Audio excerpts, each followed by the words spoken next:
have the right sideboard cards, it is very beatable. You just have to devote sideboard space to beating it, and Peleg did.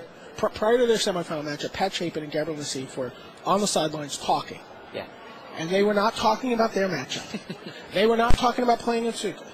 They were talking about, what do we do about playing Uri Peleg? They're like, this is... They thought he was going to win a semifinal. Did they come up with an answer? I don't think they found anything that was really satisfactory. They kept looking through the list. They just kept seeing problems. Mm-hmm. And, you know, I don't think Uri's deck can do anything about Patrick's perfect draw. You know, he just he does the Gassian yeah, it's certainly not a he does the Gassian right? puts a Dragon Storm down there, and has just has just the explosive draw in a couple turns, and that's going to be it. Mm-hmm. You know, you can hit me with a Thoughtseize, whatever, Dragon Storm's under there, but I think we're going to see 5 games. Okay, I can totally see that. I mean, I think that. The other thing is that like the group of guys that have built this Dragonstorm deck, there's a lot of guys who, one of the ways that they motivate themselves is to convince themselves that they're underdogs, right? You know, this is classic Bob Maher, right? You know, Gabriel Nassif, it tends to be more of a European trait, actually. The Americans tend to be very much, we're the best. But I mean, Nassif is always convinced, how could I possibly win? Oh, woe is me. And you know, Chapin's that's rubbing off on Pat a little bit. He's not necessarily the most humble guy to ever pick up 60 cards. Right. But a little of that's rubbing off on him, Sure, too. well, I mean, if you're looking at the matchup and you're trying to analyze what could beat you, then that could be in the forefront of your mind when you're thinking about the matchup. Psychologically, that pressure that puts on these guys, I can't afford to mess anything up. I can't afford to make a mistake. I've got to play tight. I've got to play perfect because I'm going to have to get lucky to win, that sort of thing. I've got to think about Thoughtseize. How do I play around Thoughtseize? How do I play with you? How do I deal with that? So it's pretty effective as a motivational technique. Yeah. Yeah, well, you always have that big neon sign in front of your head about the things that you don't want to get trapped by. Right.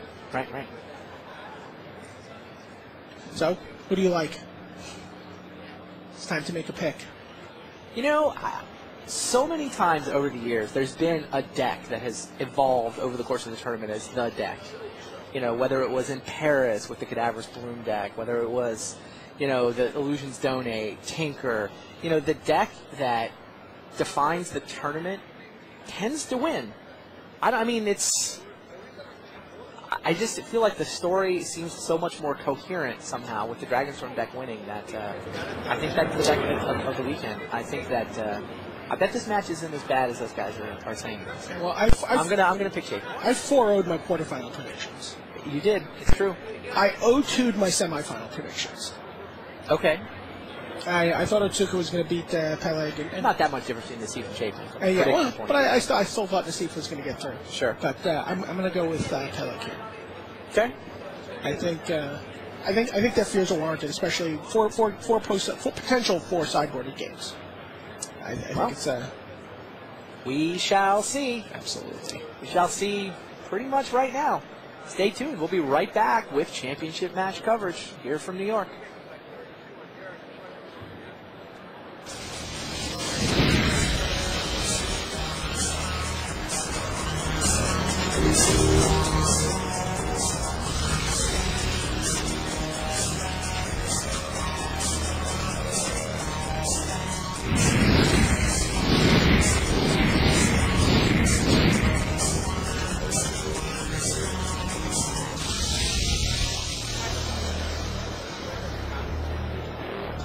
Hello and welcome to the 2007 Magic the Gathering World Championships. I'm Randy Buehler. I'm here with Brian David Marshall. We are at the Javits Center in New York City. The Pro Tour made its debut here 12 years ago in New York City. Here we are back. Time to crown another world champion, and it will be either Patrick Chapin from the United States or Uri Peleg from Israel. A lot of people have been talking about the Dragonstorm deck that Pat Chapin is playing, but lately, a lot of people have been talking about the fact that Uri Peleg and his Doran the Siege Tower green-black aggro disruption deck may be just the thing that it takes to derail the Dragonstorm train. What do you think is going to happen in this match, Brian? Well, I think a lot of it's going to depend on Patrick's opening draw. I mean, if he can find a Spiner's Knoll and hide a Dragonstorm under there, I think that this game is going to go to Patrick. Okay. There's a couple. It's certainly game 1. I think the matchup's much better for Patrick. with only Thoughtseize as an instruction package, and a couple of just spot removal cards that just aren't going to do very much.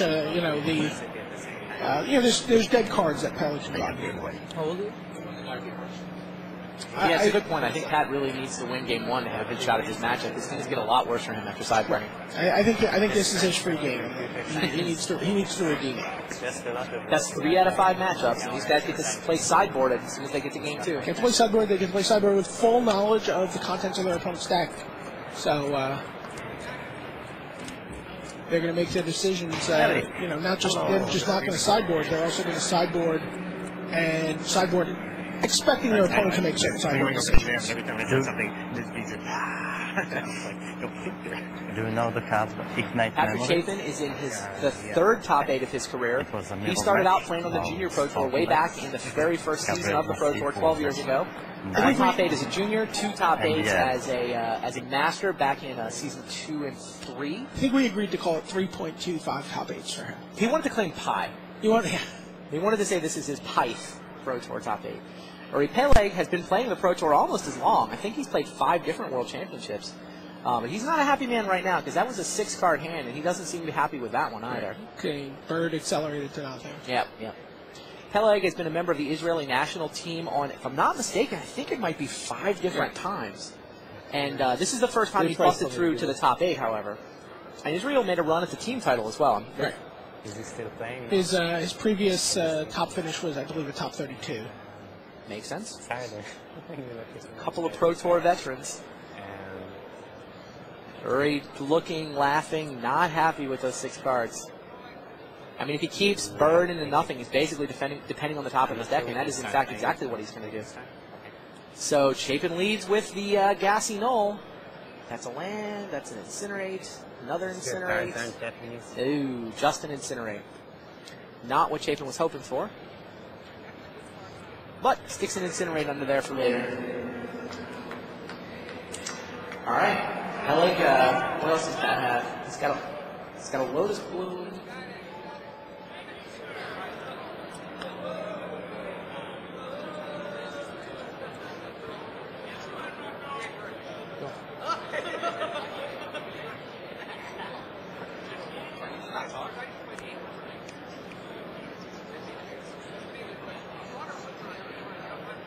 And it looks like Peleg is going to play Guiltleaf and Lanora.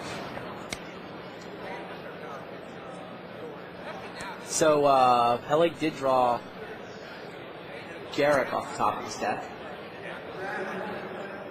There's the turn 2 Lotus Bloom. Yeah, turn 2 Lotus Bloom from Pat. He did not play it on the first turn. Wasn't going to be ready to go off on turn 4 typically with his deck. Turn 5 is a lot easier, so when he's not trying to race blistering speed, waits a turn, sets up the Lotus Bloom for turn 5. There's Orin Viper off the top, so Peleg's top of his deck did not let him down.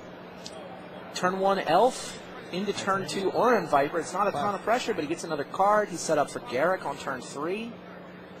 Draw worked out about as well as he could hope. I mean, the only thing better would have been Doran off the top. He's trying to figure out if he wants to play Treetop Village or Orin Viper. You play Orin Viper. Yeah, he was looking at the Village, but I mean, I think you have to play the Viper and get some more cards. Okay, he wants to play Treetop Llanowar? I don't buy it. He wants the Orin Viper into Thoughtseize. I mean, Orin Viper doesn't deal very much damage, but it's still a little bit of a scary card for Pat, because if he just digs to an extra Thoughtseize, that could totally swing a game. Right. And if he Uri eventually agrees with our play. And if he happens to draw during the Siege Tower next turn. He hits for 3, yeah, it is pressure. All right, Lotus Bloom ticks down.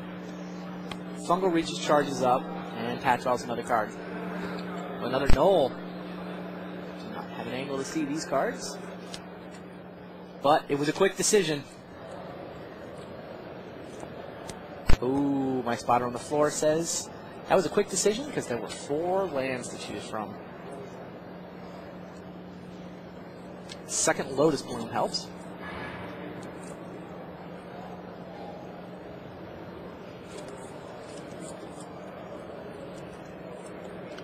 Get in there. Orin Viper comes over for 1. Pat's hand is nothing? Looks a lot like nothing.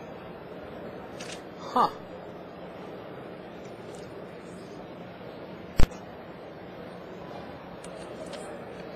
go to 19.